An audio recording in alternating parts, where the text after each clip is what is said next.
Greetings, class. This is about my fourth attempt at doing this particular screencast, so let's see how it goes. Thank you for all of you who are keeping up to date with your work, but at least 5 or 6 of you are sitting below 20%, so you need to get some work handed in. I have been going through, I've marked about 6 pieces of work in the last 24 hours, so you need to start working on that. And also a reminder that tomorrow we will be having this an attempt at an online quiz. So I just want to talk through the liquid state and the solid state. These slides were there, but I just want to highlight a few things with them. The liquid state is the key things is that it lacks rigidity, so it can flow, but it also, like a solid, can't be compressed. It does have properties like surface tension, thus producing droplets. And also this idea of a capillary action. So in the case of a polar liquid, it can crawl up the sides, resulting in the meniscus of the water on the right. Whereas in a non-polar liquid, the weight of it drives it down the side. Now solids, the crystalline and non-crystalline amorphous solids are the two main ones. Now, there's quite a lot in the textbook about use of spectroscopy to determine the distance between particles. Now, there may be some spectroscopy type questions, but I have never seen one involving this specific use of Bragg law. So I think that you can skim through this. This slide is a particularly important one though. The idea of the 5 different types of solids. Those that are based upon atomic solids, so metallic, network and group A, which are the ones held together by London dispersion forces, then molecular, then ionic. Now there were a lot of questions on this in the worksheet that I gave you on solids, and a number of you got mistakes on that, so you may want to go back through and check that worksheet and make sure you've got that clear. Now, under the types of solids, let's look at the difference. We've got network covalent solids, such as diamond. We've got ionic solids, such as sodium chloride. And we've got molecular solids, where you've got individual molecules held together by intermolecular forces. In the case of ice, these are hydrogen bonds. So, in a metal, we talk about the closest pack. Now, there's a lot in the textbook about this, and I have never seen a question come up about it. So I think we're just going to flick over this. And but the idea is that you do need to understand the concept of a metal, the idea of positive centers and a sea of electrons. And this slide is particularly important because it shows molecular orbitals in a magnesium. It shows you a picture of what that magnesium would look like at the atomic level, but also this idea that you've got these positive centers with electrons being pushed up to these outer valence shells, so that they are then not held specifically by a particular atom and therefore are free to move throughout the whole metal, thus conductivity. Now, we talked about the 2 different types of alloys, substitutional and interstitial, and I also gave you the alloy worksheet, and I gave you a question involving alloys. Now, the major mistake that people made with this is that if you look at the packing arrangement of the substitutional alloy, you can see that all the atoms are touching each other. Now, many of you drew them as little dots with huge gaps in between. No, they have to be touching each other. They are packed together.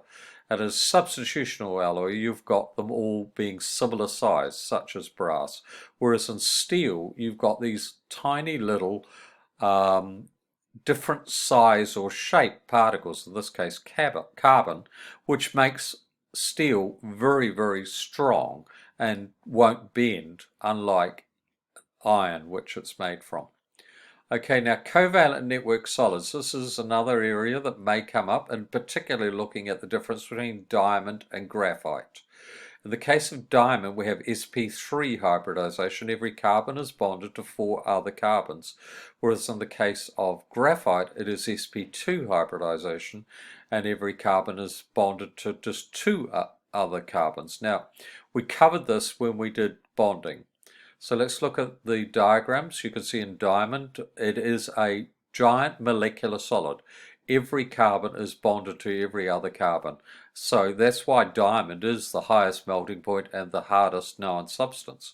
Whereas in the case of graphite, you've got them bonding to the carbons bonding to 3 other carbons, and then these p orbitals overlapping each other, meaning that there are electrons between layers, so the layers can slide over one another, and therefore graphite is used in things like pencil, and it's used as a lubricant. Silicon dioxide is rock. So here's a diagram of graphite showing the layers that can slide over one another. Molecular solids are made up of individual molecules which then have weak intermolecular forces holding them together. Okay, and there's a big difference between the distance between atoms and within the molecule, the intramolecular distances, and the distances between molecules, the intermolecular distances, which are held together by intermolecular forces. So notice those differences. Okay, ionic solids are positive and negative ions packed together. So types of solids. This is a slide that I'd like you to make a few notes on. Okay, I'd like you to make a few notes on this, and I will ask you to for a brief assignment where you just summarize this information. You need to have a clear idea of what are the basic structural units, so some of you didn't have that when you did the assignment. What are the typical properties, and what are some examples of each for these 5 different types of solids. Now, we also covered this when we did the What's in the Bottle lab. Okay, next time I'll get into vapor pressure and vapor changes. Now, I just want to exit from this. This may take a second, but let me try and pull up some questions here. If I look at, for example, this one here, you could see, let me see if I can move that into the screen, that these are the types of questions you may get. So this is a multiple choice one involving the different types of forces. This one is one involving the different types of solids, and you're being asked questions about what type of solid.